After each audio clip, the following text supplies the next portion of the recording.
Oke, baik. Assalamualaikum warahmatullahi wabarakatuh. Waalaikumsalam Waalaikumsalam warahmatullahi warahmatullahi wabarakatuh. wabarakatuh. Selamat pagi semuanya. Apa kabar? Pagi. Tapi mungkin ada baiknya saya akan absen terlebih dahulu ya, atau mungkin bisa bantu Anissa selaku ketua kelas absen teman-temannya satu persatu. Apakah di sini sudah hadir semua atau belum? Silakan Anissa. Baik, Miss. Untuk Dara, Hadir. Jena, Hadir. Belia, Putri Belia. Yolanda, hadir. Mungkin jaringannya ya, Miss Belia. Ya, Rahmi, Hadir. Herliana, Hadir. Raudatul, Hadir. Trico ya. Hadir. Mungkin hanya Belia, Miss, yang jaringannya sedang tidak stabil. saya coba akan share dulu sama teman-teman ya. RPS-nya atau kontrak perkuliahan kita selama satu semester ini ya, kira-kira teman-teman tuh bakal dapat apa aja. Apakah sudah terlihat teman-teman? Miss. Sudah, Sudah Miss. terlihat ya, oke. Sudah terlihat, iya. Kita coba. Di sini kita lihat ya, tanggal penyusunannya tahun 2016 karena memang ini dalam tahun 2016 itu adalah proses kita pengajuan prodi ini ya. Prodi ini dan pengajuan lah prodi pariwisata ya. Tapi kita sudah menyiapkan RPS-nya. Pariwisata berkelanjutan, jumlah SKS-nya adalah 3 ya. Kemudian di sini kita lihat ya, ada capaian pembelajaran ya, ada capaian pembelajaran mata kuliah itu ada sikapnya ini harus bertakwa kepada Tuhan Yang Maha Esa dan sampai dengan yang poin ke-10 ya, teman-teman bisa baca. Keterampilan umumnya apa sih? Mampu memikirkan, menerapkan pemikiran logis ya, sampai dengan mampu mendokumentasikan, menyimpan, mengamankan dan menemukan kembali data serta menjamin bahwa tidak ada plagiarisme. Pengetahuannya adalah bagaimana teman-teman akan belajar mengenai definisi pariwisata berkelanjutan dan yang lain-lain. Keterampilan khususnya adalah memahami pariwisata berkelanjutan dalam berbagai aspek, juga memahami konsep pengembangan pariwisata berkelanjutan. Nah, ini adalah deskripsi umumnya, teman-teman bisa lihat dan baca ya. Kemudian metode pelajaran kita yaitu seperti ini ya, dengan kuliahnya ceramah. Kemudian kita juga ada PBL, project based learning, kemudian ada problem based learning, studi kasus ya. Kemudian ada tugas-tugas presentasi dan yang lain-lain. Ini adalah referensi atau sumber-sumber yang kita gunakan, ada buku, ada jurnal dan yang lain-lain seperti itu. Oke, sekarang masuk kita ke kontrak perkuliahan kita. Di sini minggu pertama teman-teman akan mempelajari tentang seperti apa sih paradigma pembangunan berkelanjutan. Ya, waktunya 2 jam 30 menit. Kemudian minggu kedua teman-teman akan membahas itu mengenai tentang definisi, konsep dan juga ruang lingkup dari pariwisata berkelanjutan. Ya, kemudian minggu ketiga itu akan belajar mengenai pariwisata baru versus pariwisata lama.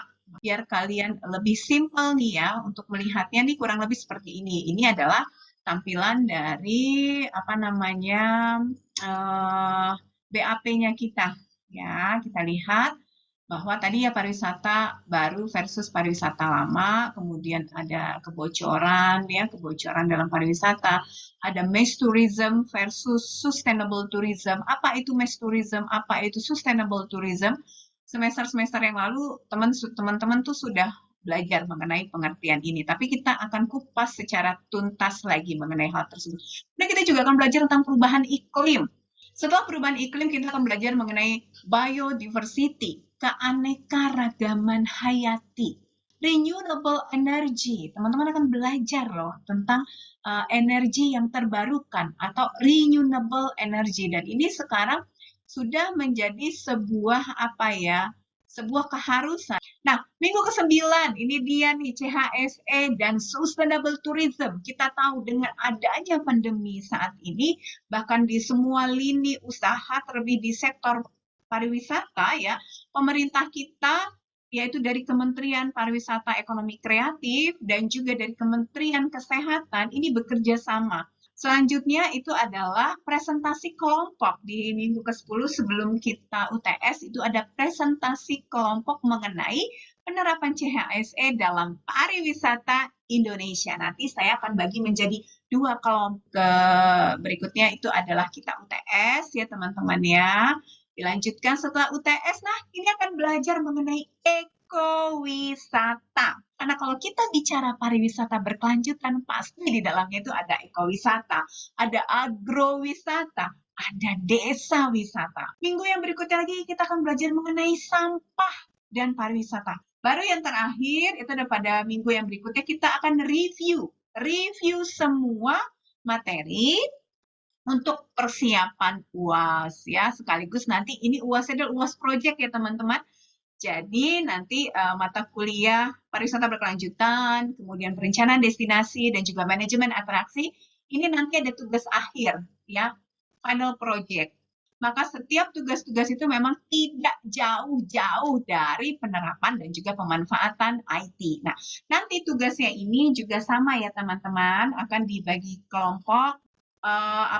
Temanya sangat berkaitan dengan pariwisata berkelanjutan dan juga dengan pemanfaatan IT. Oke, nanti ini menjadi tugas proyek akhirnya teman-teman ya, di mana mengemas sebuah perencanaan ya, sebuah perencanaan pembuatan video tentang sustainable tourism, tentang daya tarik wisata yang ada di Indonesia ya, dan juga bagaimana kita merancang sebuah destinasi itu yang nanti akan teman-teman kemas menjadi sebuah video yang sangat apik dan juga sangat luar biasa. Lanjut ya, setelah kontrak perkuliahan kita selanjutnya. Nah, nih sudah mulai masuk ke materi, yaitu seperti yang pada kontrak perkuliahan kita atau RPS kita ya disebutkan bahwa minggu pertama ini adalah mengenai paradigma pembangunan berkelanjutan ya.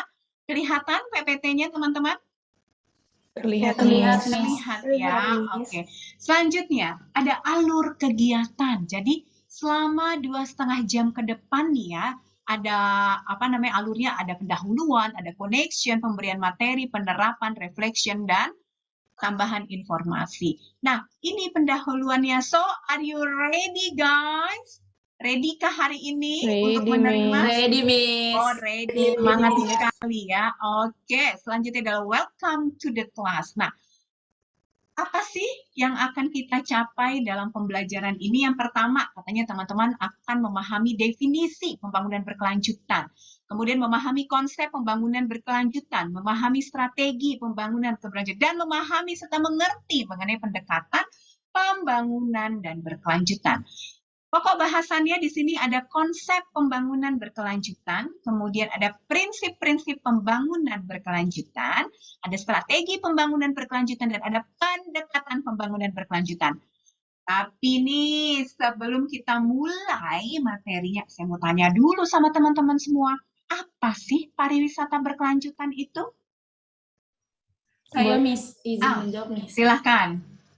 Putri. Pariwisata berkelanjutan itu merupakan pariwisata yang melibatkan semua pihak, terutama pihak masyarakat, di mana nantinya itu bertujuan untuk mengelola sumber daya yang ada dengan tujuan untuk memenuhi kebutuhan ekonomi, kemudian sosial, dan juga estetika atau keindahan.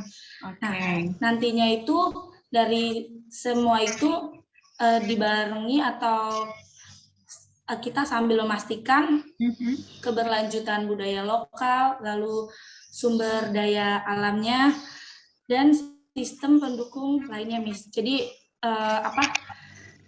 pariwisata berkelanjutan ini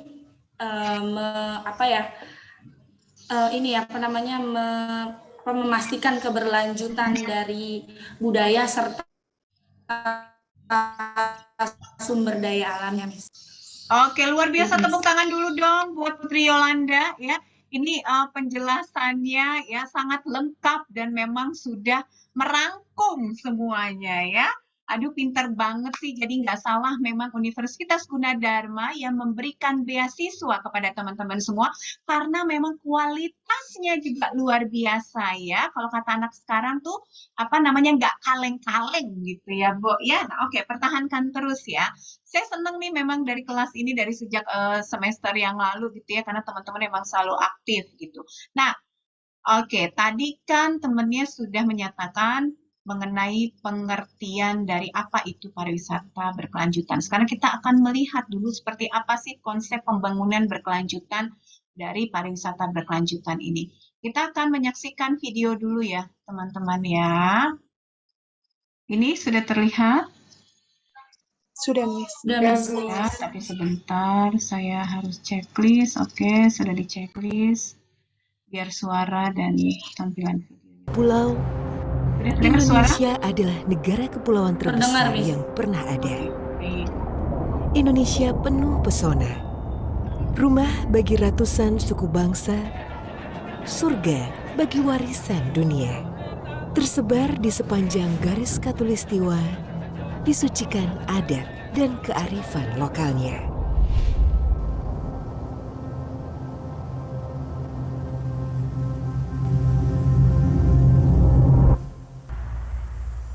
Penglipuran artinya pengeling pura atau mengingat tempat suci yang ada di tanah leluhur, yaitu di Desa Adat Bayung Gede, Kintamani. Tentu ini diawali dari hati yang bersih, pikiran yang bersih, jiwa yang bersih, dan ini tentu akan berkembang lingkungan lebih bersih, alam kita menjadi bersih. Ya memang penglipuran ini bisa dibuktikan kebersihannya karena kami kelola dengan sistem.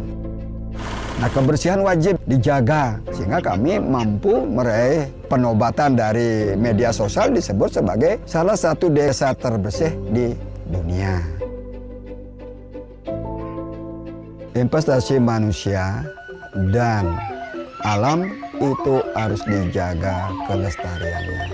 Karena tanpa menjaga itu kami yakin bahwa pariwisata yang berkelanjutan tidak bisa akan dijaga dan tidak bisa juga akan berjalan sebagai mestinya.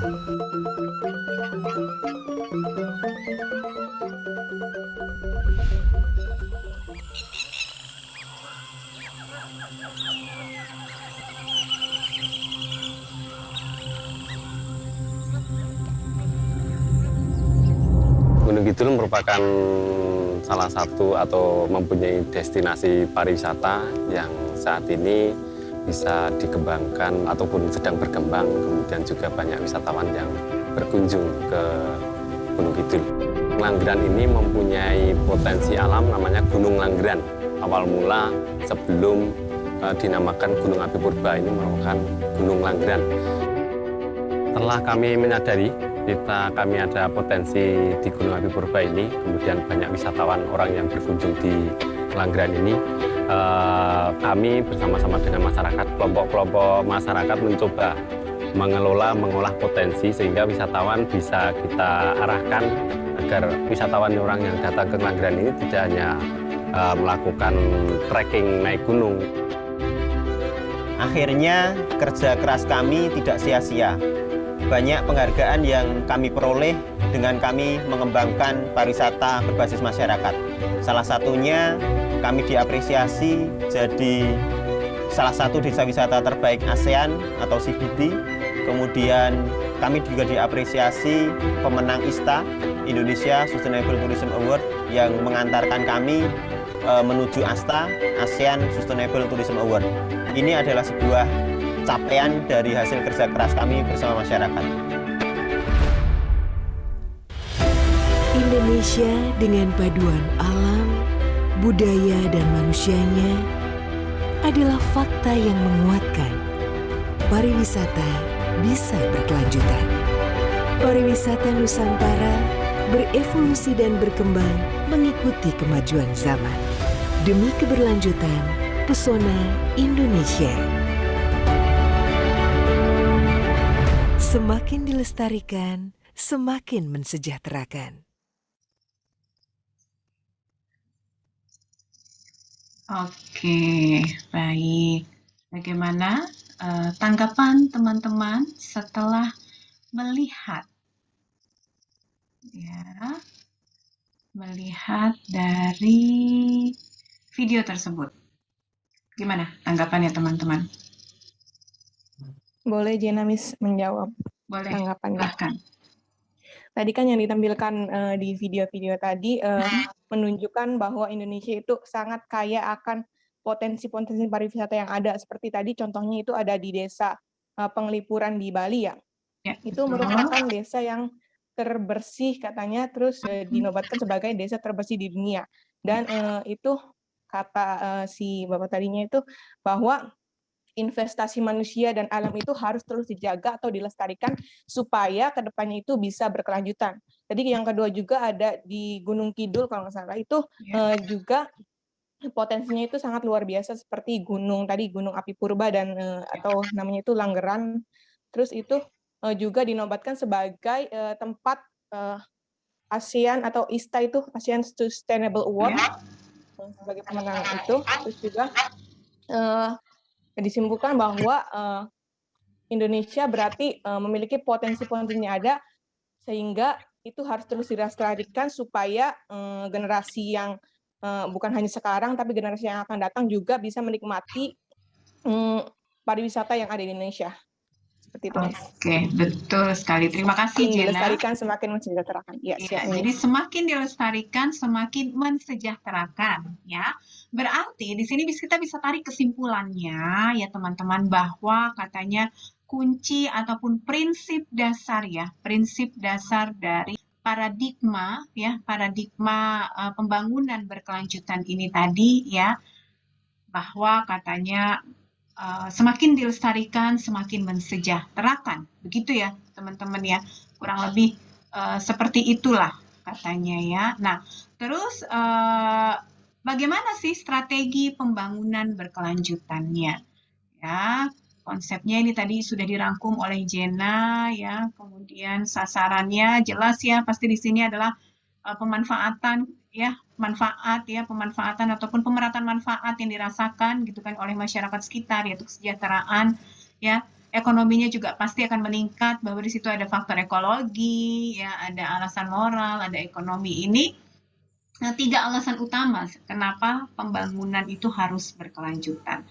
Dan permasalahan-permasalahan ini ya kita sudah tidak asing lagi ya dengan permasalahan ini ya teman-teman ya, bahwa permasalahan-permasalahan dalam pembangunan berkelanjutan itu banyak sekali. Oke, kira-kira apa sih yang yang bisa menjadi permasalahan inti dari pembangunan berkelanjutan? Ada yang tahu masalah-masalah yang biasa dihadapi dalam pembangunan berkelanjutan? Boleh saya, Miss? Boleh, silahkan. Menurut saya, permasalahan-permasalahan yang ada untuk pembangunan pariwisata berkelanjutan ini, salah satunya itu masyarakat, Miss. Nah, satu daerah yang memiliki potensi wisata, yang memiliki keanekaragaman hayati gitu, terus sumber daya alam yang berlimpah gitu di satu desa tersebut, jika masyarakatnya tidak mendukung atau kurang adanya pengetahuan tentang wisata, terus tidak adanya kesadaran akan wisata, itu akan menghambat sebuah pembangunan, Miss. Jadi jika pemerintah setempat, pemerintah pusat sudah mendukung atau sudah membuat suatu keputusan untuk dijadikan sebuah wisata di daerah tersebut, tetapi jika masyarakat sekitarnya tidak adanya dukungan, tidak ingin dijadikan sebuah tempat tersebut sebuah wisata, tidak adanya kesadaran wisata, itu akan menghambat semuanya karena harus sebuah pembangunan yang berhasil itu, sebuah pembangunan yang harusnya berjalan itu harusnya adanya dukungan antar pihak masyarakat dengan pihak pemerintah yang ingin memiliki tujuan yang sama, yaitu pembangunan sebuah wisata yang akan meningkatkan ekonomi mereka tersendiri gitu. Contohnya kan jika pembangunan itu dilanjutkan atau berhasil dibangun gitu, perekonomian masyarakat sekitar tuh akan bertambah gitu kan, seperti penyewaan homestay yang akan terus warga-warga sekitar yang pengangguran pun bisa mengurangi pengangguran di desa tersebut. Nah, makanya itu sih salah satu faktor utama gitu, kesadaran masyarakat sekitar yang tidak menyadari bahwa potensi di daerah mereka itu sangat berpotensi gitu melalui sumber daya alam dan sekitarnya, Miss. Oke, jadi kalau menurut Anissa itu katanya masalah utamanya itu adalah masyarakatnya, ya, di mana masyarakatnya itu mungkin tingkat kepedulian dan kesadaran itu kurang, begitu ya. Nah, betul. Dalam pengembangan sebuah pariwisata, khususnya pariwisata berkelanjutan, ini yang menjadi poin utama, ya, tapi juga terkadang menjadi permasalahan utama, yaitu adalah bagaimana tingkat kepedulian dan kesadaran masyarakat, ya. Nah, makanya di sini kenapa kok nomor satu memang masyarakat. Kemudian adalah permasalahan berikutnya itu tentang penggunaan sumber daya alam yang berlebihan. Jadi kalau kita memakainya berlebihan, maka yang tadinya daerah hijau, kemudian dieksploitasi, ya, hutannya ditebang segala macam, ya akan terjadi reboisasi ataupun kegundulan hutan, ya. Kemudian permasalahan lingkungan, ada sampah, ada limbah dan yang lain-lain. Belum lagi katanya pertumbuhan ekonomi yang belum konsisten. Ditambahkan dengan pandemi seperti ini, ya, pasti ekonomi ini terpuruk semua, dan pariwisata merupakan adalah sektor yang paling terkena dampaknya, dan adanya kebijakan yang berlawanan. Nah, antara jadi kebijakan pemerintah pusat mungkin dengan pemerintah daerah itu, ya, belum ketemu gitu. Nah, ini juga menjadi sebuah permasalahan, ya, teman-teman, dan prinsip-prinsipnya tadi sudah dijelaskan juga, ya. Ini kita lewati saja. Jadi karena sebenarnya dalam satu video tersebut itu sudah bisa merangkum semuanya, ya. Aspek-aspeknya itu adalah aspek ekonomi, ya, kemudian aspek keberlanjutan lingkungan dan juga sosial. Kemudian strateginya, ya, yaitu adalah strategi bagaimana pemerataan yang menjamin pembangunan yang menjamin pemerataan keadilan dan sosial. Kemudian menghargai dan memelihara keanekaragaman hayati, ya, dilindungilah, apalagi khususnya untuk keanekaragaman hayati yang memang istilahnya termasuk yang dilindungi, jangan diburu gitu, ya. Kemudian pembangunan menggunakan pendekatan integratif dan pembangunan yang meminta perspektif jangka panjang. Nah, ini pendekatan-pendekatannya, ya, teman-teman. Nah, oke, baik. Mungkin untuk lebih jelasnya nih, teman-teman, ya, saya minta mungkin sekarang adalah coba dibagi menjadi 2 kelompok, ya. Teman-teman bagi menjadi 2 kelompok. Satu kelompok berarti ada yang beranggotakan 4, ada yang beranggotakan 5. Kemudian coba teman-teman mencari sebuah video, ya. Mencari sebuah video itu tentang yang berkaitan dengan pembangunan berkelanjutan atau dengan pembangunan pariwisata berkelanjutan. Cari sebuah video, ya, kemudian nanti berikan tanggapan teman-teman dalam video tersebut, ya, dan dipresentasikan pada minggu depan, seperti itu. Ya, sampai di sini apakah ada pertanyaan mengenai materi kita minggu ini ataupun juga mengenai tugas yang akan diberikan? Silahkan. Kalau mau ada Bisa pertanyaan. izin bertanya? Oke, boleh. Silahkan. Untuk tugas yang Miss berikan itu berarti nanti kita ambil satu tempat wisata atau secara garis umumnya aja, Miss? Oke, secara general saja. Ya, boleh secara general. Mungkin yang kelompok satu ingin mengambil dari sisi umum ya, secara general.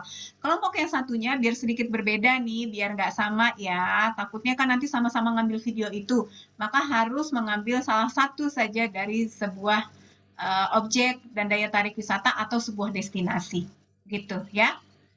Jadi biar sedikit berbeda, karena takutnya kalau misalnya sama-sama, nanti ternyata videonya sama ya. Gitu. Ada Baik, lagi yang Miss. lain? Terima kasih, Miss. Oke, nah ini tugasnya ya, kemudian refleksinya. Nah, sekarang saya mau tanya sama teman-teman, setelah kita mempelajari materi ini ya dari awal sampai dengan akhir, apakah materi ini bisa meningkatkan pengetahuan kamu tentang seperti apa paradigma pariwisata berkelanjutan? Bisa, Miss. Bisa, ya. Karena kenapa bisa? Karena yang seperti yang sudah dijelaskan itu, Miss, kan pariwisata berkelanjutan itu tujuannya untuk apa? Berkelanjutannya suatu budaya, terus sumber daya alam. Nah, jadi kita tuh bisa tahu, Miss, bagaimana sih tindakan yang nanti kita ambil untuk menjaga kelestarian alam, lalu kelestarian budaya, agar nantinya anak cucu kita juga bisa menikmati sumber daya tersebut gitu, Miss. Oke, baiklah kalau begitu ya.